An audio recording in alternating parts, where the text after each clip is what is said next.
Right, thank you. So the recording is back on now, and we can go back into public session on 5.1. So is there anything, Jenny, that you want to highlight from the paper? So in terms of the report, it's also providing an update in terms of the implementation of the market position statement. Key activities that we've done in relation to that is the launch of a Scotland-wide dynamic support register. So in Aberdeen City, we've worked with the Scottish Government on the development of that dynamic support register. And now we have that operational in learning disability services. Our plan is to use that a little bit wider in terms of maybe people with mental health and other needs, but the government requirement is just for learning disabilities. We've also worked really hard in a partnership with Aberdeen City Council in terms of capital build development, and that's the proposed development at Stonywood Primary School on Stonywood Road. And obviously, without maybe going into all of the details that are in the financial appendix and the exempt appendix, this will be the first bespoke build complex care provision in the city. And obviously, we have quite a significant amount of complex care need, and this would provide some element of relief in terms of that need. I'm more than happy to answer other questions that you may have. Kate and Paul can also chip in. Any other questions?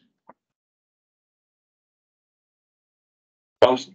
I have, well, it's not so much a question, but more sort of a recommendation. I was wondering if you've ever looked around Camp Hill, specifically Newton D, but also their sites. So if not, I'd recommend it just to get an idea of, and I think this sounds like it's for slightly higher needs than there, but I would recommend having a look and just seeing how they support individuals there, because I just think it's a brilliant place to have a look at, and I think I'd recommend people dealing with this go and have a tour.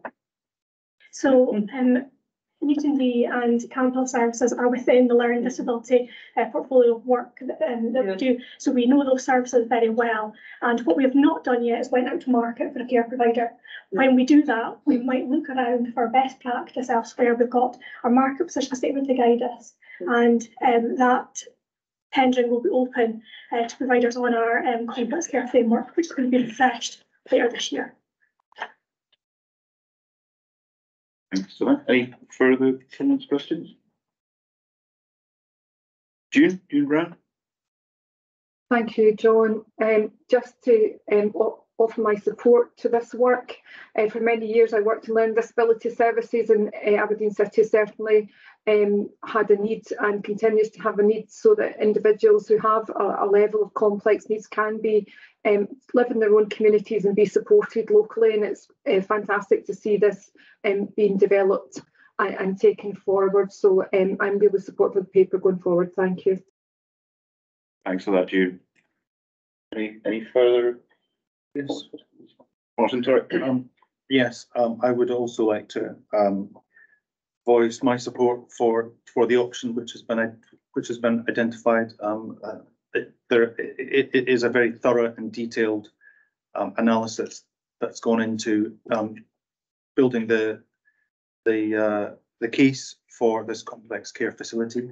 It's very clear that there is growing need, and I think that it's good that we're able to provide a quality, up-to-date facility for a proportion of those who have complex care needs. And I think that we should regard this as just the start of a journey of an ongoing journey. We don't stop with this complex care facility.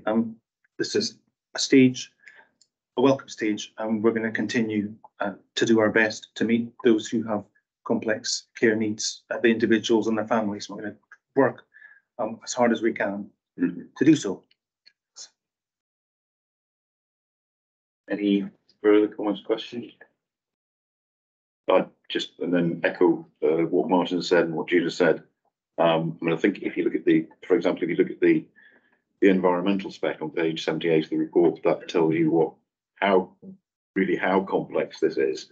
And I think it's also fair to say that some of the folk who would be living here at the moment, we'd be having to send them, in some cases, hundreds of miles away from their families and support networks. So yeah, I'm also very supportive. Any further comments, questions? Not seeing any more hands? Nope. In which case, and we've been into private session to look at the exempt appendix. So can we approve the recommendations which are on page 40? Agreed. Yep. Thank you very much. That then brings us to item 5.2, which is the annual work plan. Again, we have an exempt appendix on this at 8.2. Could I ask Neil Stevenson to introduce this one? Good morning, Chair. Good morning, everyone. Morning. I would just, for those of you who don't know me, I'm the Strategic Procurement Manager, and I manage the contracts team who support you with making sure there are contracts in place for the spend that you make with the external providers. Today, we're presenting our annual work plan, and there are 6 business cases on our annual work plan for your consideration. I'll very quickly just run through the 6 business cases, Chair, if that's okay. We have the National Care Home contract, which is an annual direct award that we need you to approve. You may or may not be aware that the negotiations are not yet complete in terms of the funding for 2024-25. The Chief Finance Officer has made allowances for this in his budget, and we're hoping that those negotiations are completed as quickly as possible, so the new contract can begin on the 1st of April. It's potentially, possibly worth pointing out, Chair, that in Aberdeenshire IJB, they raised concerns around the lack of a new contract being developed for the National Care Home contract. We're currently sitting with a version from 2013, and there will be a letter going from Aberdeenshire as chair of the IJB to Scotland Excel asking for some speed to get that progressed. We've been waiting now for a number of years for it. Business case D is for housing support services and sheltered housing complexes, and we're looking there to extend those current contracts, and we're in the process of bringing that down to mean there'll be no actual spend for the IJB there over the course of the lifetime of the contract. So we have identified a saving there and are acting upon that with the approval of everybody involved. Business case E is for the complex care services, and I think touches very much upon the last point that Jenny brought to the meeting. Again, looking for an extension for a number of months and then a 5-year contract to be starting, I think, sometime in September. The business case F is for the adult supported living framework. Again, 22 providers on there, and looking to go out to tender to make sure we get the best value services for our clients. Business case G. This business case G, we're looking at a 2-lot tender here following a PIN, which will be put out to gauge interest from the marketplace. And very important to note, Chair, that if there's no appetite in the market to be interested in these 2 lots for criminal justice services, then we would look to do a direct award. And I think we probably need to come back here and just make you aware of that, but we'll know more when the PIN has been completed. Then we have business case H, which is again a 1-year extension to a number of grant services.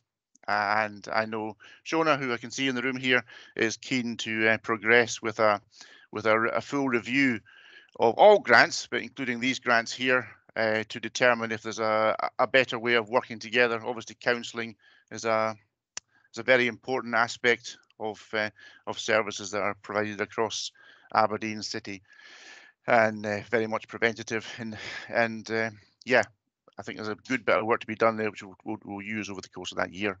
And then finally, as I've started to note in the report, due to the value of those services, there are a number of individual placements, which at the moment the Chief Officer approves on a case-by-case basis, following approval at various panels. And currently there are 15 residential placements and 13 non-residential placements, which she has approved. They will be getting further extensions this year, but due to the value, we like to note them here. As ever, we look to put in a notional uplift in terms of funding, agreed again with the chief finance officer, and to be clear, those uplifts are notional. They are to give you some security around your long-term financial planning. They're not approved in terms of they will automatically go to providers. They are there to make sure we don't have to keep coming back to you asking for financial approval if things go above the levels they currently are. So we put them in place, and yeah, obviously our monitoring every year takes place. Alice McLeod, who I also see in the meeting here, also does quite a bit of service reviewing and so as well. So we have our eyes on these services to make sure they're delivering what we need and delivering in line with ethical commissioning and, of course, the GIRFE principles. During consultation, I received comments from Fraser and Shona, and of course those who were consulting on the individual business cases. And as ever, any questions either now or beyond today, very happy to answer those at any point. Thank you. Thank you, Neil. That was very comprehensive. Do folk want to make any comments or ask questions on the public section of the report, or do folk have any comments or questions on the exempt appendix? In which case, we'll do what we did a few minutes ago and pause the recording. But I'll just ask, yeah, any comments or questions? Yeah, I think it's probably public. I wanted to know about the adult housing support services proposal. The process for evaluating. Well, I don't know if this is confidential or not, but I'd welcome some more information on how the properties identified were assessed. I don't want to go into more detail because some of this information is in the confidential. Is that too vague? It's just, I mean, I'd welcome kind of reassurances that there has been an evaluation to determine that these are high priority properties with individuals with exceptional or very high priority care needs. I kind of feel that we might pause the recording and go into private session. Okay, so that Neil can give Martin a full answer. Yeah, I might be able to answer it more precisely. So yeah, if we could pause